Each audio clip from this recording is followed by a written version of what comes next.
supposed to be meeting Mr. Fire Controller and Thomas at Orchard. Oh, hello. My name's Mr. Conductor. I was supposed to meet the Fat Controller and Thomas up at Orchard. It's going to be the day I with Thomas in 5 days' time. But I've arrived at Park End. Goodness me. And I did promise the Fat Controller that I'd be responsible, reliable and really useful. In fact, that reminds me of a story that I have. It was about when Thomas became a really useful engine. I know I have it here somewhere. Here it is. This is when Thomas became a really useful engine for the first time. Every day the fat director came to the station to catch his train, and he always said, "Hello," to Thomas. There were lots of trucks in the yard. Different ones came in from the main line every day, and Thomas had to push and pull them into their right places. He worked hard. He knew now he wasn't so clever as he had thought. Besides, the fat director had been kind to him, and he wanted to learn all about trucks so as to be a really useful engine. But on the siding by themselves were some trucks that Thomas was told he mustn't touch. There was a small coach, some flat trucks, and two strange things his driver called cranes. "Aye, that's the breakdown train," he said. "When there's an accident, the workmen get into the coach, and the engine takes them quickly to help the hurt people, and to clear and mend the line. The cranes are for lifting heavy things like engines and coaches and trucks." One day, Thomas was in the yard when he heard an engine whistling, "Help! Help!" A goods train came rushing through much too fast. The engine, who was James, was frightened. His brake blocks were on fire, and smoke and sparks streamed out on each side. "They're pushing me! They're pushing me!" he panted. "On! Laughed the trucks. Still whistling, "Help! Help!" Poor James disappeared under a bridge. "I'd like to teach those trucks a lesson," said Thomas the tank engine.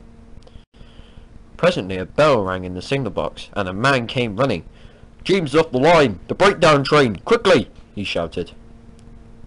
So Thomas was coupled on, the workmen jumped into their coach, and off they went. Thomas worked his hardest. "Hurry! Hurry! Hurry!" he puffed. And this time he wasn't pretending to be like Gordon the big engine. He really meant it. "Oh, bother those trucks and their tricks," he thought. "I hope poor James isn't hurt." They found James and the trucks at a bend in the line. The brake van and the last few trucks were on the rails, but the front ones were piled in a heap. James was in a field with a cow looking at him, and his driver and fireman were feeling him all over to see if he was hurt. Never mind, James," they said. "It wasn't your fault. It was those wooden brakes they gave you. We always said they were no good." Thomas pushed the breakdown train alongside. Then he pulled the unhurt trucks out of the way. "Oh dear, they groaned. Serves you right, puffed Thomas crossly. When the men put the other trucks on the line, he pulled them away too.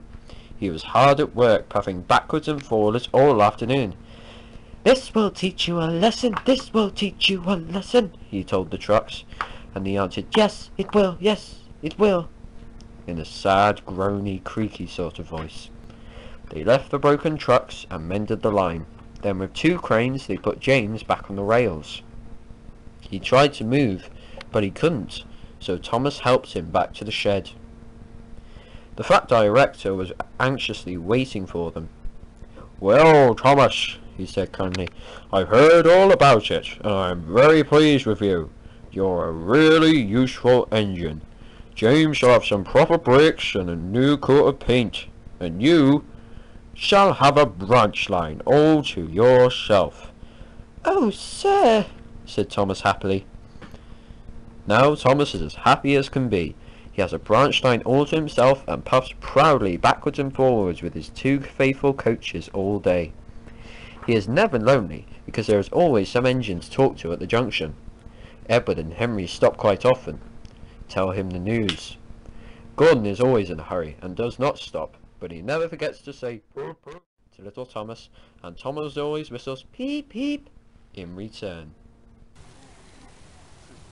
So that is how Thomas became a really useful engine. Anyhow, I gotta go and catch this next train from Norchard. I'll see you all later. Goodbye.